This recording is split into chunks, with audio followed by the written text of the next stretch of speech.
Hello, I know this is an extremely flattering angle and everything, and you can see my notebook and all, but for some reason that I don't understand what is, the camera on my laptop decided between my initial attempt to post my Mystery Mondays blog at approximately 10 minutes until 8, and 8 o'clock when I went to click the thing to actually start filming it, it decided it didn't want to work. So, I don't know what's going on with that. Not a real techie person. Who knows? May never work again. I may be doing it in this mode from now on. Might be better. I don't know. But I've turned it sideways because, yeah, I have my phone sitting up on my laptop for now. And anyway, enough about that. So, welcome to Mystery Mondays. On this episode, I'm concentrating on the case of Crystal Turner-Beck and Kylen Schulte. But I will be giving a few details on the 1999 case of Gary McCullough, who disappeared in Missouri. Near Cassville, Missouri, I believe it was. Please hit your like button, subscribe, and as always, feel free to respectfully comment. Oh, there goes my head. I should have taken something. Anyway, you'll have to bear with me, as I did test positive for COVID-19 today, and my throat is fairly raw, and I forgot to get me another drink also. I've got part of a Gatorade here, but anyway, I also have all these hard candies and cough drops over here. Jolly Ranchers and cough drops. So anyway, my throat is not just sore, it's utterly raw from coughing, which so far I've had a low fever and the coughing and some congestion and of course the headache, and that's basically it. But yeah, anyway, so bear with me. I was thinking about maybe doing this in a couple of different segments so it wouldn't be so hard on my throat, but I decided not to do that. So anyway, hopefully by now everyone has at least heard about the case of Kylen Schulte and Crystal Turner-Beck. Their case was kind of swept under the rug with the whole Gabby Petito thing, which I felt like should have brought more attention to it because they were killed in Moab, Utah, you know. Anyway. So, the married ladies were brutally raped and murdered near Moab, Utah, and were last seen the night after Brian and Gabby's domestic altercation, which occurred outside Kylan's workplace, Moonflower Community Cooperative, better known as Moonflower Co-op. I hope to bring more attention to their case and perhaps help locate their rapist and killer. Some of the things I'm going to talk about concerning this case I have likely mentioned several times. Others I just found out about while researching for this week's vlog, which I've been doing for like about 2 weeks now. But we have known for a while that only one cell phone was found at the murder scene. This was a Samsung cell phone, which is all that has been released concerning it so far. If authorities know whose phone who this phone belongs to, they opted not to release that information to the public, for various reasons, I'm sure. There is also ballistic evidence, which I believe I discussed in my Mystery Mondays blog number 14. I did not realize that it had been so long since I had talked about Kylen and Crystal, because I tried to do their case at least every few weeks. And I guess it's been like 4 weeks now, because I also want to cover the cold cases in the national parks, of course. The Grant County Sheriff's Office used some means, not sure what it was, to rule out Brian Laundrie as a person of interest or suspect, because immediately people were like, well, I bet he's connected to that, you know. This may have been done by checking his cell phone location between August the 13th and August the 18th of 2021. Also, they may have found fingerprints or DNA that eliminated him as a suspect because they weren't his. As far as I know, an actual time of death has not yet been released. It's very difficult to determine an exact time of death, of course, especially since it was rainy around the time that they were missing.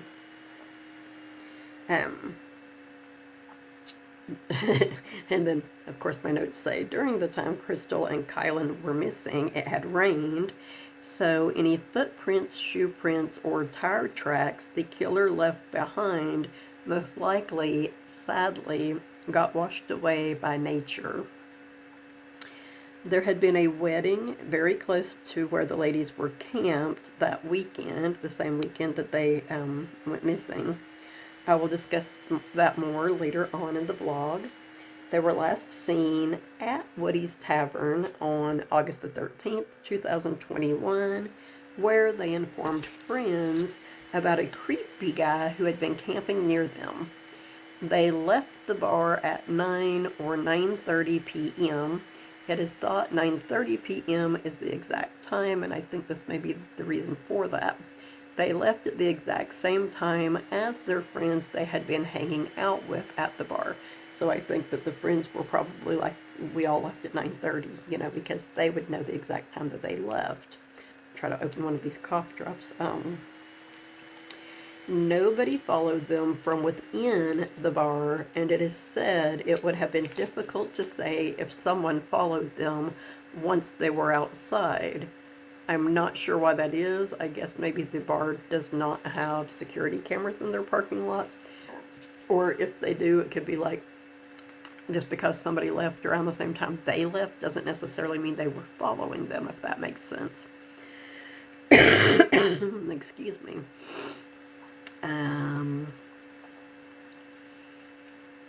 Neither Kylan nor Crystal was scheduled to work the next day, which was a Saturday, according to Sean Paul Schulte, Kylan's dad. Sunday the 5th, I'm sorry, he's the one that said that they were neither one scheduled to work. And then he also said what days they were scheduled to work. So neither of them were scheduled to work Saturday, which was the day following when they were last seen at the bar. Sunday the 15th, Crystal was supposed to work at McDonald's, but never showed up for her shift. Monday the 16th, both were scheduled to work, but neither showed up for work that day. Their employers called police because it wasn't typical of them to miss work without calling in to make sure someone knew they couldn't be there. McDonald's reported Crystal missing to police on August the 15th, 2021, and the Moonflower Co-op reported Kylen missing to police on the 16th, the following day, because those are the days they were scheduled to work, of course, and didn't show up. At this point, the sheriff's office started an attempt to locate both women. So whenever Sean Paul Schulte called, because he had grown concerned about them and wanted them to he wanted to file a missing persons report, he was told that they already had an attempt to locate, or ATL, in process for both women. They had been camping in the area of LaSalle Mountain Loop Road on FR 4651, which I'm guessing means Forest Road. Some areas it means Farm Road, but since it's a national park, I'm guessing it means Forest Road. They were camping near the Whispering Oaks Ranch, where a wedding took place. And this is the wedding I was speaking of earlier, with 100 guests. I'm not sure what day or time the wedding was on or at, but it's possible some of those guests may have seen or heard something related to the murders. The creek they were found in is only about 2 feet wide, and I talk a little bit about the wedding further on. Also, I was thinking that was the point where I mentioned that, but I guess not. Sorry, I'm not as well organized as I thought I was.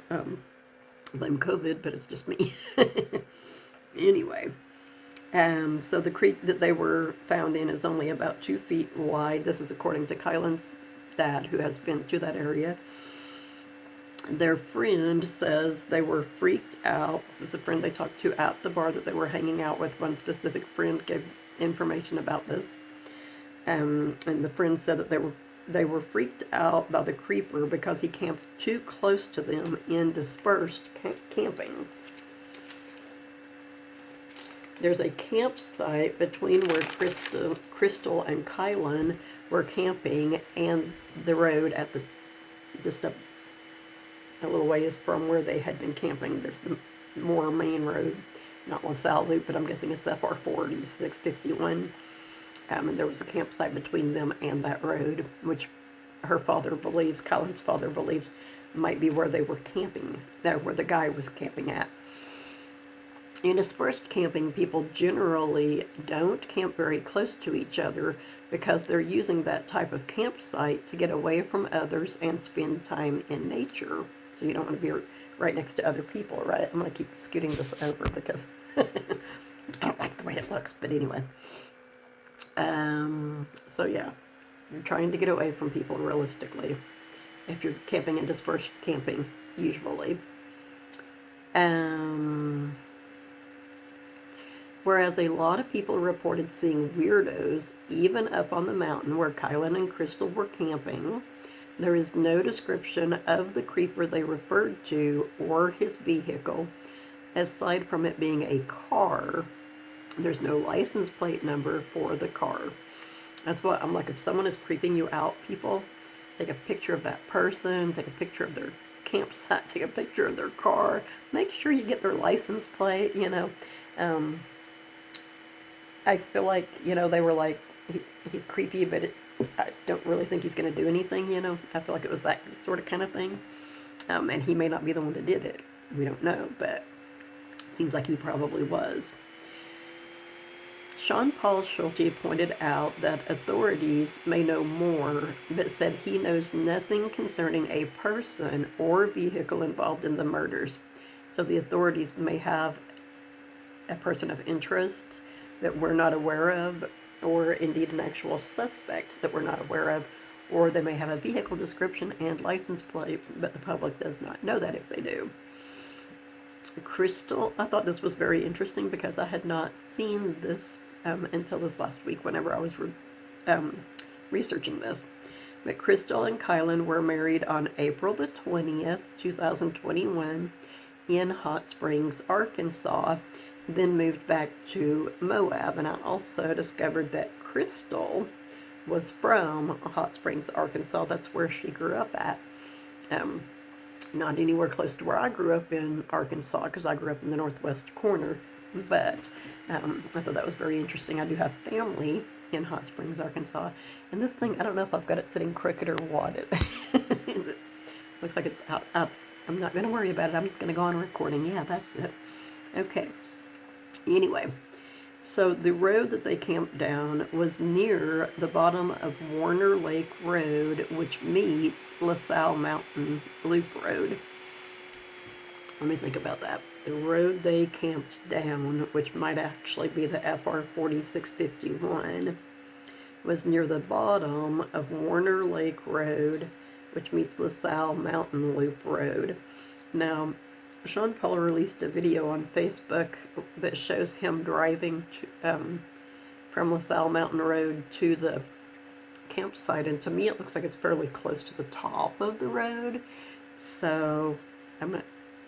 That kind of confused me, but that is what. This is what he had said was the road that they camped down was near the bottom of Warner Lake Road, which meets LaSalle Mountain Loop Road. And Warner Lake Road, so I thought this was really interesting because he mentioned that Warner Lake Road is frequently used by ATVs and dirt bikes and such, mountain bikes and stuff like that. So I'm not, you know, they don't do that sort of stuff during the night really, but you would think still somebody might have seen something, like they may have noticed that vehicle, especially if the guy was camped that close to the top of the road that they were on, camped down. You would think that somebody on an ATV or dirt bike or something would have noticed that that person was camped there in their car, you know what I mean, and would have let authorities know.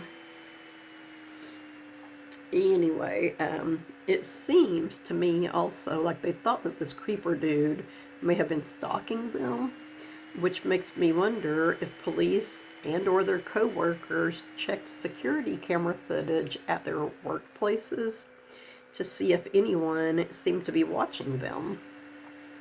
It just makes me curious, like uh, that is something maybe you should do the day that they didn't show up for work. Like, was someone bugging them yesterday at work? I don't know. Maybe. So now back to the wedding at Whispering Oaks Ranch, the weekend of the murders, which this is the stuff that I thought I said earlier. It's not a whole lot more information, but it is more information. So, this is a 50-acre estate on LaSalle Mountain Loop Road, which is the road the couple were camped off of. It's on the opposite side of the road from where their campsite was. And their campsite was just east of the ranch. Excuse me.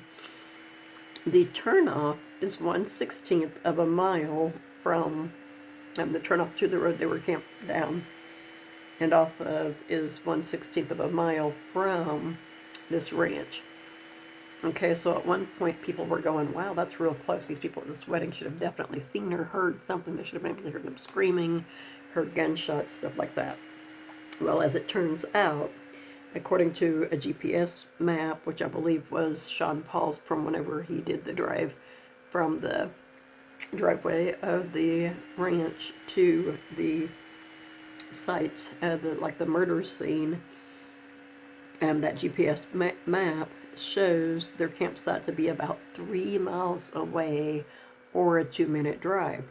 But still, it seems like, I know there are quite a few trees and stuff like that. But it seems like someone somewhere should have heard something. It looks to me like there are houses in this area, but I'm guessing those are showers and restrooms and maybe snack machines or something like that. I'm guessing. I don't know. Never been to this area. And also, there was one window on the east side of the building facing the ladies' campsite. Only one. I've watched the video a couple of different times and tried to zoom in on it and stuff, and I'm like, yeah, pretty sure there's only one window on that side. But also kind of the front of the building sort of also faces that way, which has a whole bunch of windows. Now, I know weddings can be noisy. Trust me, my daughter got married last year, and my cousin DJ'd it, and it was pretty loud most of the time. And we also aren't sure which day or night that Crystal and Kylan were raped and murdered.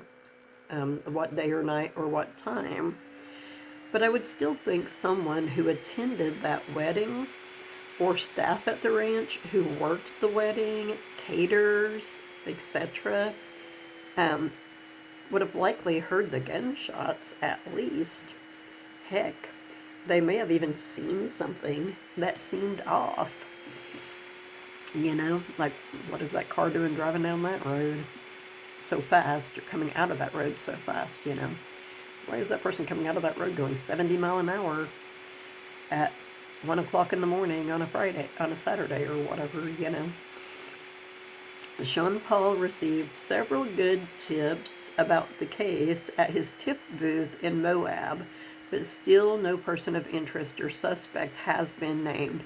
I am not sure if he still has his tip booth or not. I know that he threatened to stop doing it several times because he wasn't getting any tips or any credible tips, any new tips. Everything was stuff that they had already heard. And then he would go on Facebook and plead with people and be like, come on, tell me what you know. Don't be thinking that somebody else already told me it just because you're like, well, if I know it, other people should know it.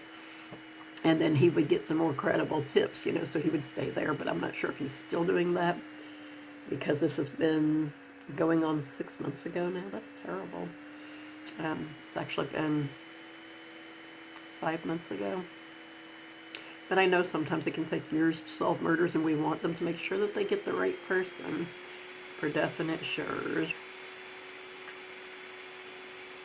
So this is something that I thought was interesting, something that someone had shared on a post that another person had made on Sean Paul Schulte's Facebook page, which was a story about an escaped violent sexual predator who actually ended up being captured in Wayne County, Utah on September 27th, 2021.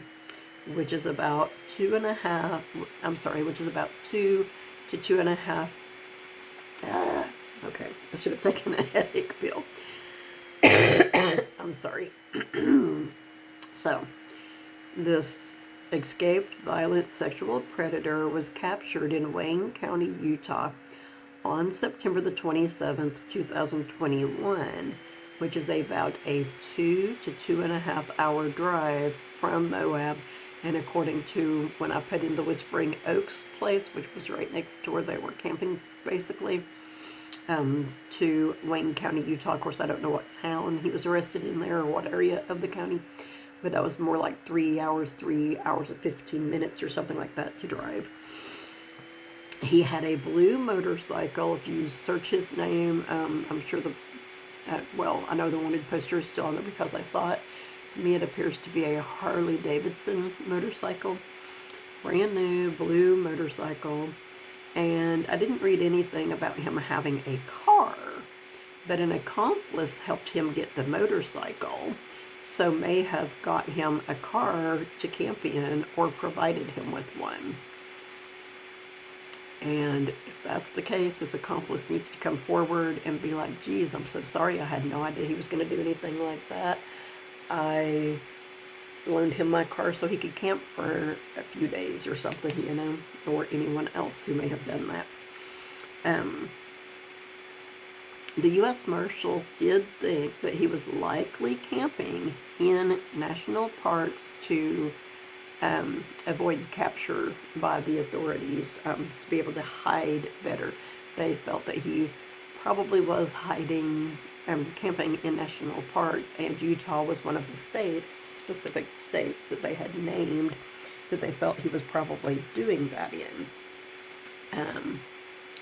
And the date that he escaped was June 30th, 2021, so he was out and about somewhere during the time that Kylen and Crystal did get raped and murdered. I have probably lost my place now. Oh yes, so I'm going to give you now some information about him. He escaped, as I said, June 30th, 2021 in Kansas from a mental hospital where he was being held indefinitely because he's a violent sexual offender. His name is John Colt. He's 42 years old, 5'7" tall, weighs 200 pounds. He has hazel eyes. I don't know if they're hazel brown or hazel green because hazel eyes just mean eyes that change color. Brown hair, and on his left arm he has a tattoo of a heart with BH. And I'm guessing that it's probably on this part of his arm. It didn't really say, and I didn't have a picture of it, which I thought was interesting because when you get arrested, the police take pictures of your tattoos. Anyway, I definitely want to get awareness that he may have been in the area and was for sure in Utah out there, along with his description, in case anyone who was in or near Moab between August the 12th, because he was definitely there at least the day before, so between August the 12th and August the 18th, saw anyone fitting his description, they can be like, hey, I saw a guy that was about 5'7", 200 pounds. He'd be a short chunk, in my opinion. Anyway, short chunk of a guy, about 5'7", 200 pounds, brown hair, hazel eyes, that had a heart tattoo that said BH on it, And they're like, I should call the authorities and let them know that I saw this guy in this area on whatever day, at whatever time, at whatever place, which I would think the marshals would have looked into that, but you never can tell.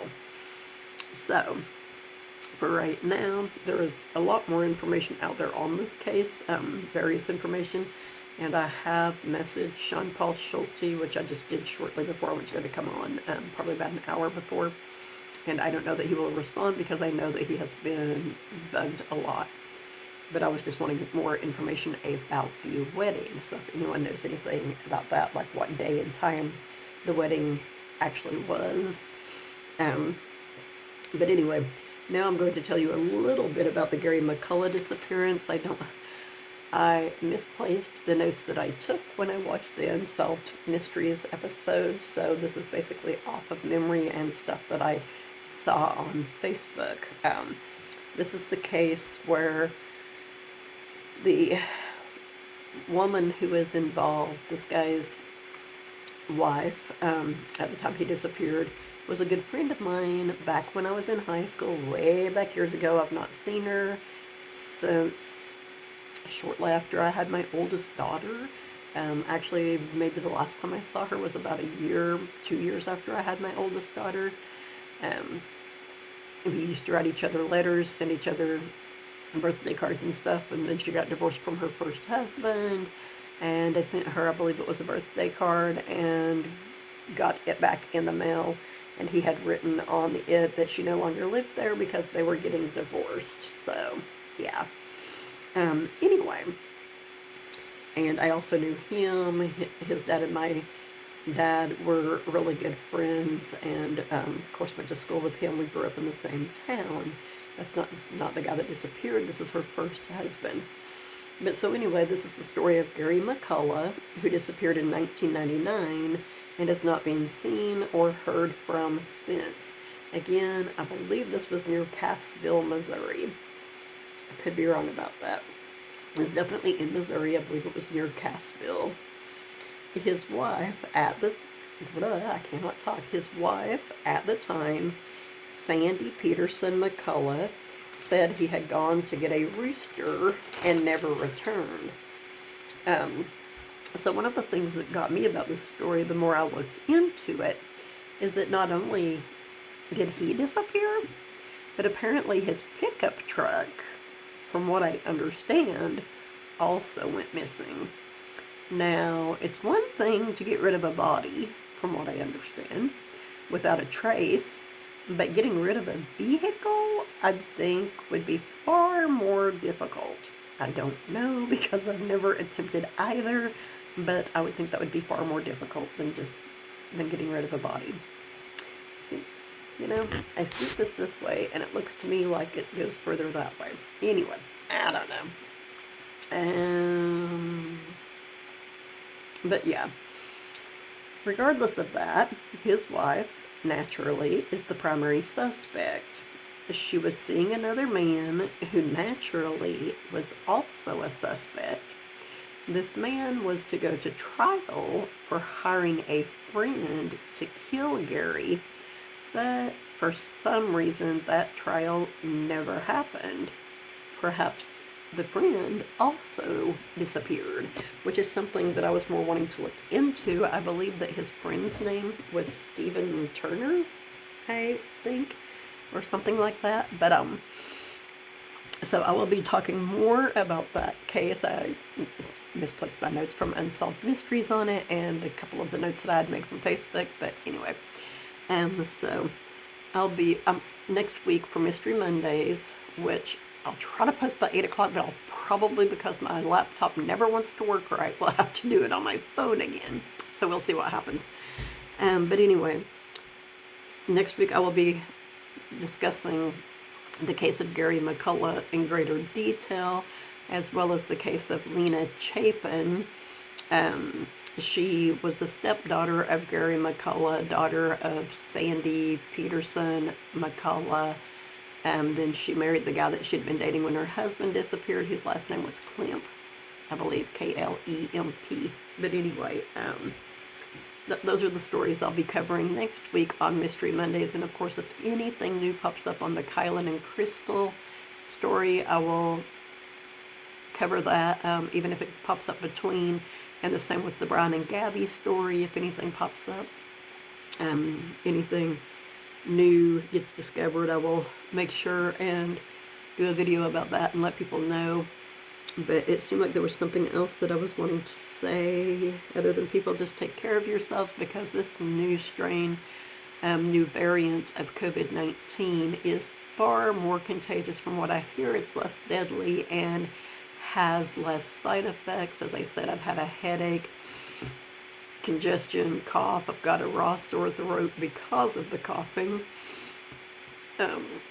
Low fever, the highest mine has been is about 100.8, I think. So, could definitely be worse, but everyone look out for yourselves. I don't really know what to do to prevent you from getting it. It's better to get this mild strain and maybe become immune to it. I caught it from my grandson, who most likely caught it from his mom, or seems like that's where I got it. I might have got it at a grocery store, or who knows, I had been trying to wear a mask all the time again, but there were times I'd go into the store and be like, crap, I forgot to put my mask on, and didn't really think about it until I was already into the store. But anyway, I think that is all that I have for today on Kylan's case and the case of Gary McCullough.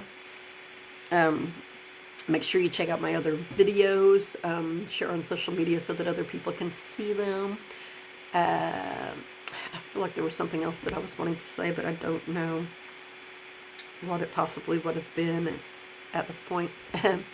Anyway, if you have not seen the Unsolved Mysteries deal, I mean, there's not going to be a whole lot more that I can tell you about it than what it tells on there realistically, but on Unsolved Mysteries, the renewed, whatever they're calling it, the one that's on Netflix, the episode is called Missing Witness, and that's the one about Gary McCullough and Lena Chapin. But yeah, it still seems like there was something else I was going to say, but I don't know what it was. So, everyone, have a great, whatever time of night or day it is in your part of the world. Stay safe and stay positive. And here comes my big hand again because I'm doing this on my phone.